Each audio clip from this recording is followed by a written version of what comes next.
day has finally come. I've been talking about my vegetable relish recipe for a long time, and we're going to make that for you today. This relish is excellent on a hot dog.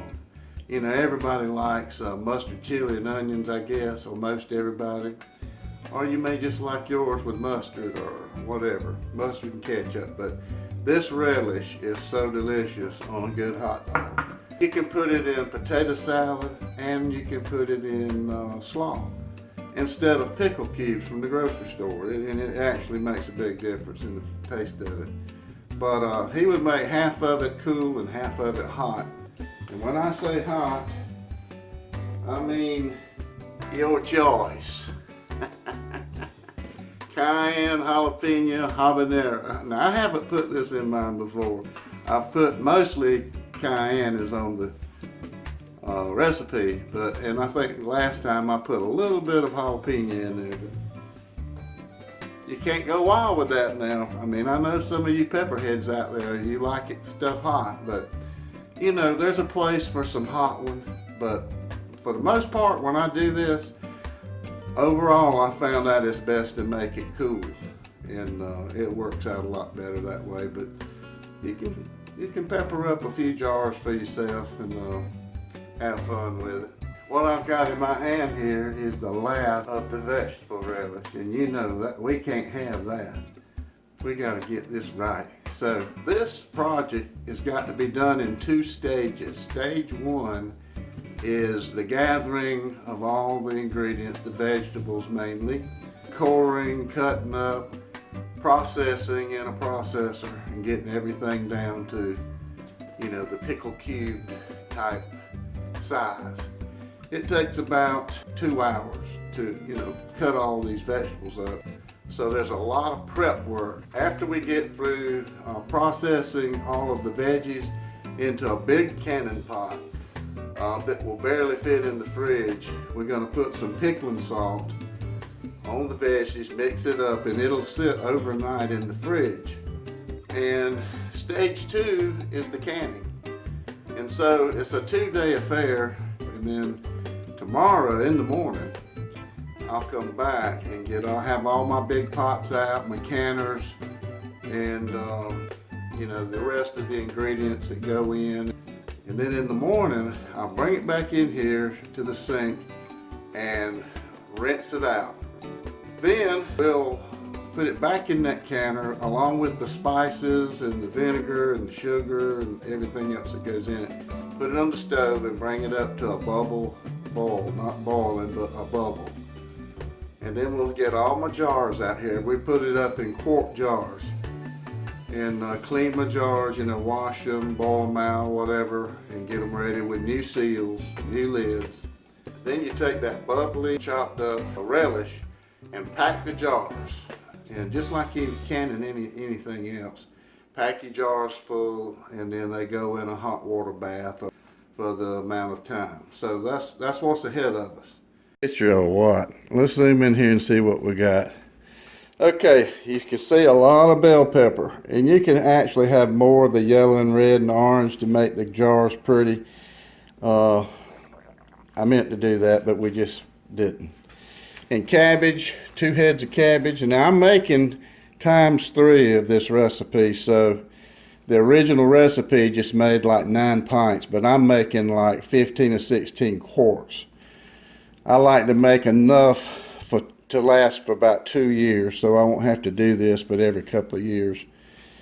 Plus you end up giving some of it away. Alright, I've got 9 or 10 large onions in about that amount of hot peppers, about 18 medium size green tomatoes. Now most of these tomatoes in here are green, but these are some I picked this morning, and these came out of my garden. 2 cabbages, plenty of apple cider vinegar, plenty of sugar, canning and pickling salt, and then you've got mustard seed,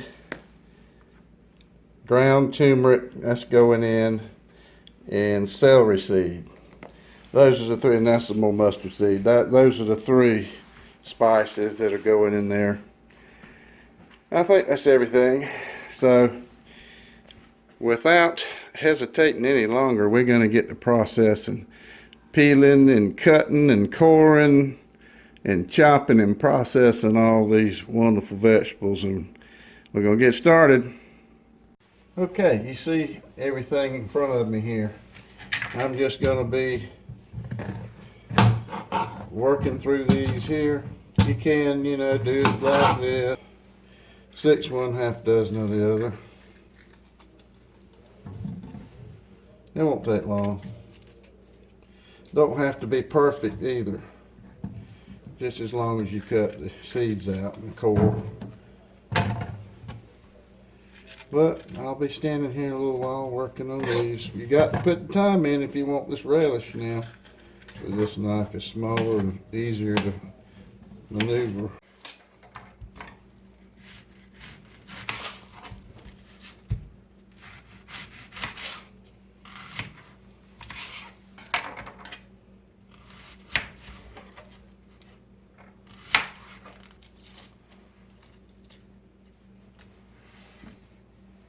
Now I'm working on the tomatoes. Just cut them in half, expose this stem area, and just cut that off. And these, of course, are green tomatoes now, so use the whole tomato. They're not juicy yet. They're not, you know, developed inside. It's all green material. And you just cut it up in something that'll go in that processor. It's an hour and a half later. I've got all the vegetables chopped up, washed and chopped, deseeded on the peppers. Now I've got to run them through the processor. So that's another process. That'll probably take a good hour. It won't be as bad or as long because everything's ready to throw down in the processor. So another hour to go on that. And I'll show you what I got. I've got to do this with each one of these items. Here's the tomatoes. Just can't fill it all the way up. You know how these things work. You got to get about half to 3/4 and just let that do, because it'll get clogged up and won't want to grind everything. Alright. Just keep pulsing it.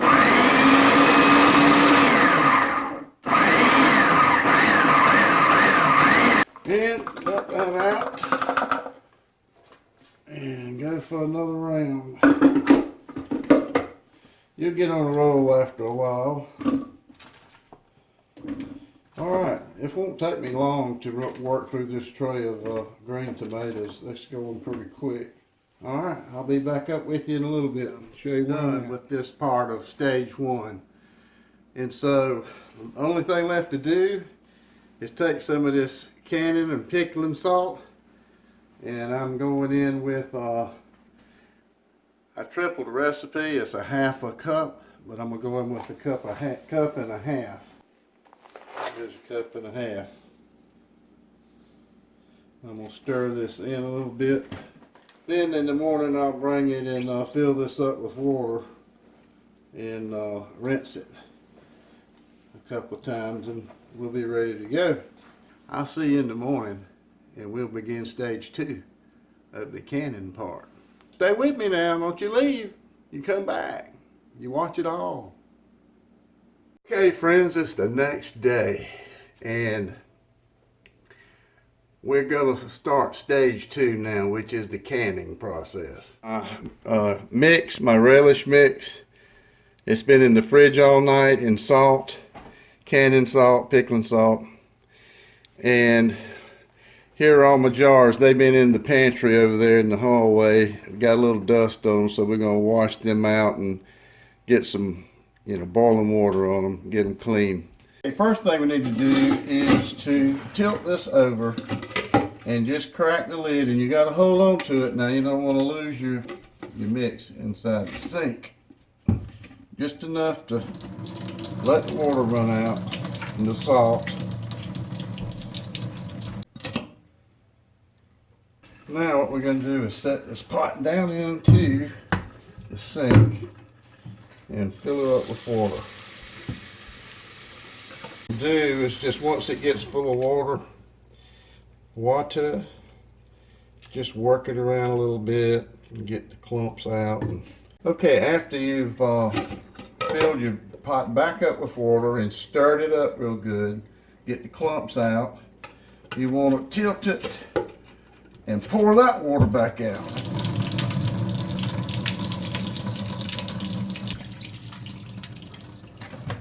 "12 cups of apple cider vinegar. I'm putting it over here in this stock pot to start with. That's what we're going to mix our ingredients, wet ingredients in, and spices.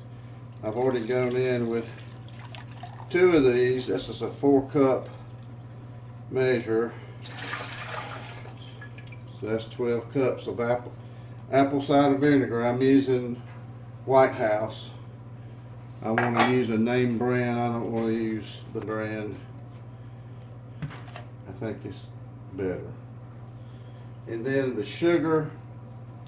There's a lot of sugar in this. It's calling for, see, I'm tripling the recipe. Remember that. So the sugar, be good if I put my glasses on where I can see it. 6 cups normally, so I'm going in with 18 cups of sugar. This is 6 cups measured out already. And here's 4 more cups. That's 10. A lot of sugar in this recipe. That's 14 cups and 1 more. Took just about this whole bag. Alright, 18 cups of sugar in the pot. Mustard seed, tripling this recipe, 6 tablespoons. Celery seed, 3 tablespoons, triple dose. Turmeric, triple dose, call for 1.5 teaspoons. This is 4.5 teaspoons. Turmeric. Alright, that's the spices. Okay, here's 2 cups of filtered water. And I believe that's about all of our ingredients. Okay, the next thing we want to do, I'm going to stir this in real good and put it on the stove and let it heat up. And then you add the liquids with the chopped up relish. Then when we pour our hot liquid mix into the relish, we'll put the relish on the stove top. And it's got to come to a bubbly boil and let it sit there and cook down a little while. Alright, here we go. We're in the last couple stages of this. In fact, I'm going to put it all in there. There we go. You just want to make sure it's all mixed in and no clumps. Or that is a pot full. Woo! Okay, make sure you don't put that on high, okay? When you're doing stuff like this, especially with all that sugar, you can't put it on high heat. In the big pot, you want to come and stir it. Bring everything from the bottom to the top. See how it's darker on the bottom. Okay guys, we're getting close to the final stages here. What I've got, let me show you what I've got. Some extra hot water back there just simmering. I've got my lids, seals in some hot water where it'll seal up good. We don't want anything cold going on this. There's all my jars over here. I've washed them. They've got scalding hot water in them, sitting in them, just to keep them warm. Alright, we got one pot full and getting ready to close the lid down and start that batch. Okay, I reset a little bit. Got away from the cooker and got over here on the island. I'm going to go into another canner with the second batch, the water canner. I got the other one. It's the pressure canner's underway. It's cooking, and I'm gonna set these down into the water bath. And Actually, I think the water bath canners work a little more dependable and easier, better canner to use, the water bath canner.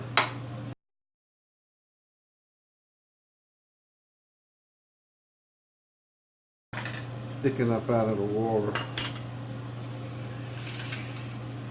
And I didn't overload them either.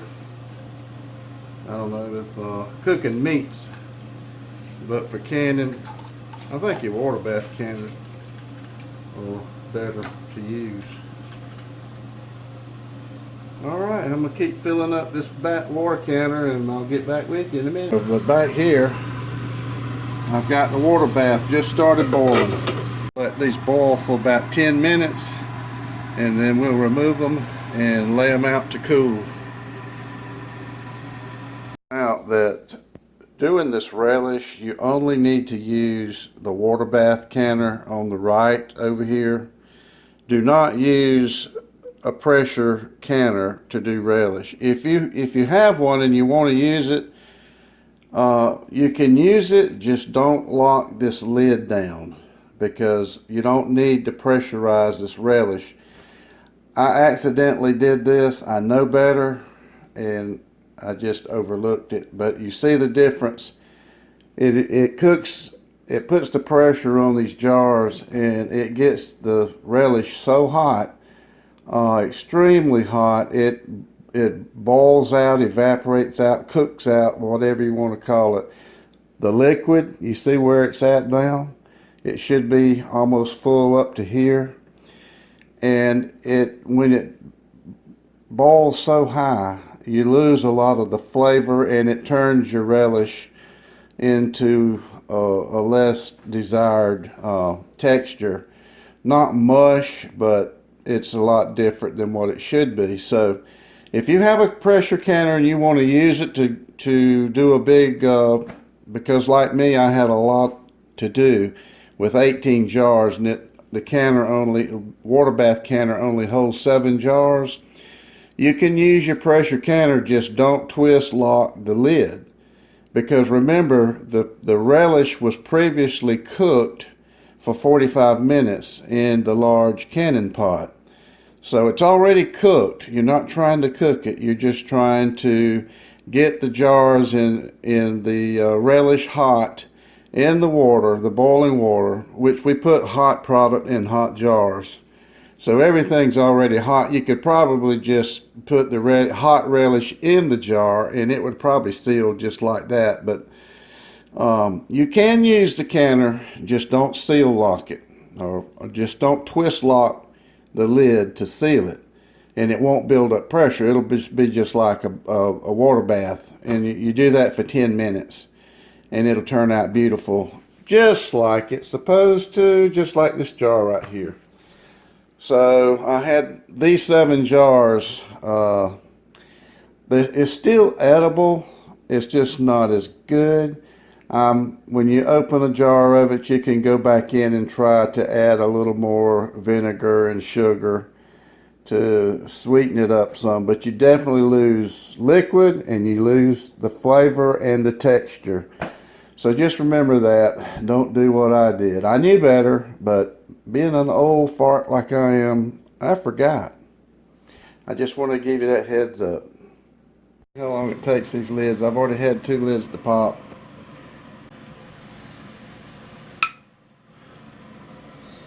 There went one. I believe it was that one, yep. I'm just at the wrong place at the wrong time. Anyway, you hear them popping. Here are the last 4 jars.